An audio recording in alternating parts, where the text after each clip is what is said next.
ওয়াজ মাহফিলকে বিকৃতকারী ওয়াজ মাহফিল ছিল তালিম, আর এখন তারা বানাইছে ওটাকে তালিম থেকে ওটাকে ডিজে পার্টি বানাইছে অনেক জায়গায়, ঠিক কি না? ভণ্ডামি, নোংরামি, বদমাইশি, ট্যাংরামি, শেষরামি। নিশিরাইতে কারবাসি বাজে, নিশিরাইতে কারবাসি বাজে, বাসি বাজায় আমার পড়ে তোতে সারা কি বাহায়া চুরি ডাকে রে আল্লাহ, নিশিরাইতে কারবাসি বাজে। এই তাহির পাগল মন পাইতে তোমার দর্শন, খুঁজতে খুঁজতে এই তাহির গেল যে বেলা আমার তো আল্লাহ এত কামাতো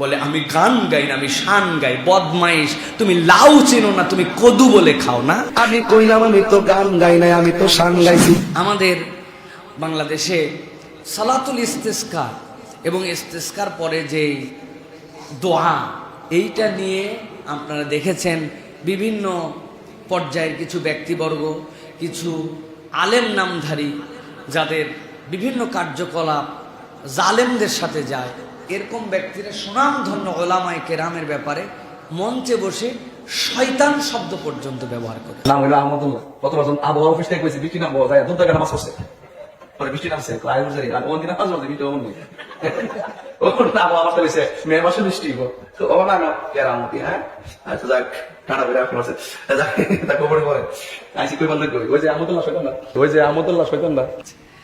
এটা খুব একটা লজ্জাজনক এবং বোধের গভীরতা একটা মানুষের কমে গেলে কোন পর্যায়ের কথা মানুষ স্টেজে বলতে হয়, কোন পর্যায়ের কথা মানুষ ঘরে বলতে হয়, এটা হারায় ফেলে তখন স্টেজ আর ঘর, বেডরুম আর তার হচ্ছে ড্রয়িং রুম, সবগুলি তখন গুলায় ফেলে।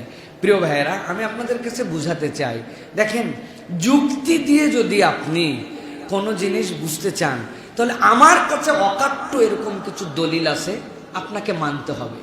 রাসূলুল্লাহ সাল্লাল্লাহু আলাইহি ওয়াসাল্লাম সালাতের পরে, ফরজ সালাতের পরে সকল সাহাবায়ে কেরামকে নিয়ে একসাথে আল্লাহুম্মা রাব্বানা আতিনা ফিদ দুনিয়া হাসানা রব্বিরহামহুমা কামা রাব্বায়ানি সাগীরা রব্বানা যালামনা আনফুসানা রব্বানা জাআলনা মুকিমাস সালাতি ওয়া মিন যুররিয়াতিনা, এইরকম কোন দোয়া সকলকে নিয়ে করছেন এরকম কোরআন সুন্নাতে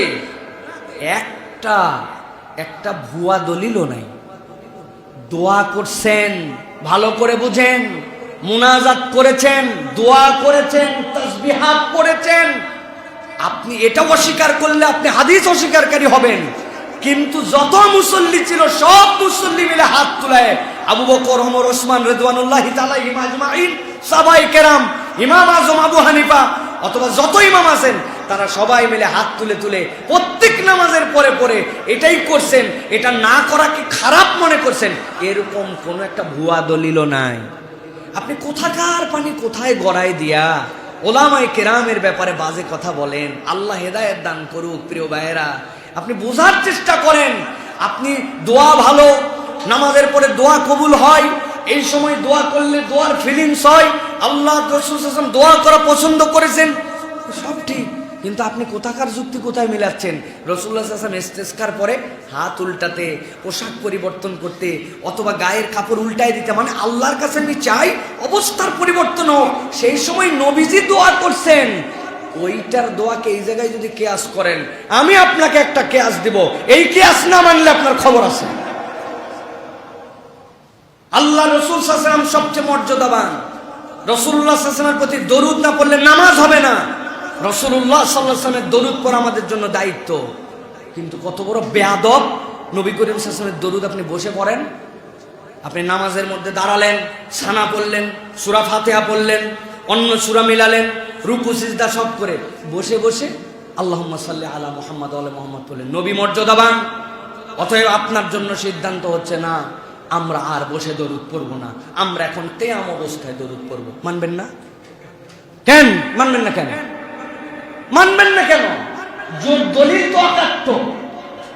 রাসূলুল্লাহ সাল্লাল্লাহু আলাইহি ওয়াসাল্লামের প্রতি বলবেন, আপনি বলবেন না নবীজি যেভাবে পড়ছে ওইভাবে, নবীর সাহাবীরা পড়ে নাই, ওনারা কি দাঁড়ায় পড়ছে নাকি? আপনি ভুয়া দলিল দেন। আপনি এটাকে ভুয়া দলিল বলে উড়ান।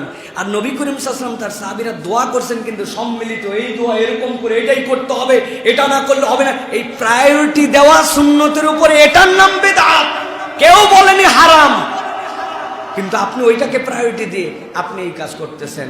কেন আপনাকে আমি যদি বলি সিজদা দেওয়া ভালো কাজ, প্রত্যেক রাকাতে 2 সিজদা দেই আমরা, তাহলে আমরা আজকের থেকে ভালো কাজ যেহেতু 4 সিজদা করে দিব। আরে কোথায় সাহাবী, কোথায় পয়গম্বর? আপনারা না দেন, ওই লোকের দেওয়া লাগবে। বেটা তুমি যুক্তি দিয়ে যেহেতু আসতো, দাও 4 সিজদা, দিবে না? বলবে না। তো নবী দেওয়া সিজদা আপনি 2টায় রাখেন।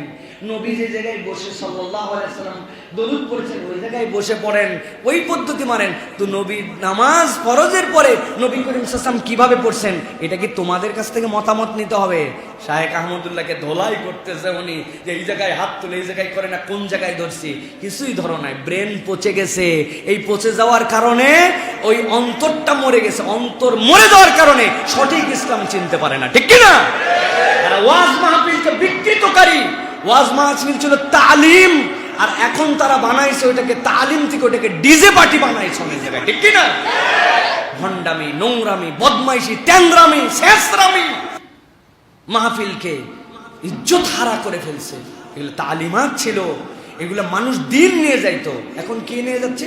বলে আমি গান গাই না, আমি শান গাই। বদমাইশ, তুমি লাউ চিনো না, তুমি কদু বলে খাও না? আমরা বুঝি না, না কোনটা লাউ আর কোনটা কদু। আর তারা আবার ওলামায়ে কেরামকে বলতে বলতে শয়তান পর্যন্ত বলে ফেলে। আল্লাহ ইয়াযু বিল্লাহ, আল্লাহ এখান থেকে হেফাজত করুক। যারা আল্লাহ নবীর সুন্নাতকে নিয়ে ট্রল করবে, ওইটাকে নিজের স্বার্থ অনুযায়ী ক্রিটিসাইজ করবে, ঈমান চলে যেতে পারে। এটা আমার কথা নয়, কোরআনুল কারীমের কথা। আল্লাহ রাব্বুল আমিন বলেছেন, যারা রাসূলুল্লাহ সাল্লাল্লাহু আলাইহি ওয়াসাল্লামের দেওয়া বিধানের পরে এরপরে হাত মারবে, এর মধ্যে নতুন কিছু সৃষ্টি করতে চাবে, আল্লাহ রাব্বুল আমিন দুনিয়া আখিরাতে তাদেরকে লাঞ্ছিত করবেন। কনস্ট্রাকটিভ কাজ করেন, মানুষ চলে যাবে কিন্তু মানুষের এই কাজ রয়ে যাবে। হই হই হই হই। তারপরে এই সকল এখন জবান আছে, গলা আছে, সামনে 20 জন লোক হয়, কিচ্ছু থাকবে না। এগুলা চলে যাবেন, 2, 4, 5, 10 বছর পর চলে যাবে। কিন্তু আপনার কথা শুরু আছে, শেষ আছে, আপনার তাফসীর আছে, আপনি বলে গেছেন, একটা মানুষের হৃদয়ে রয়ে গেছে, ওইটা কিয়ামত পর্যন্ত থেকে যাবে। সমাজের জন্য, দেশের জন্য, মানুষের জন্য মানবিক কাজ করে যান, মানুষ রয়ে যাবে। কিন্তু এইগুলা নিয়ে যদি আমরা ক্রিটিসাইজ করি, আকল জ্ঞানহীন কাজ করি, মানুষের কাছে আরো লজ্জিত হয়ে ছোট হয়ে যাবে, ঠিক কিনা? আল্লাহ আমাদেরকে বোঝার তৌফিক দান করেন, আল্লাহ আমাদের কল্যাণকর কাজের সাথে থাকার তৌফিক দান করেন, সুন্নাহকে বুঝার তৌফিক দান করেন।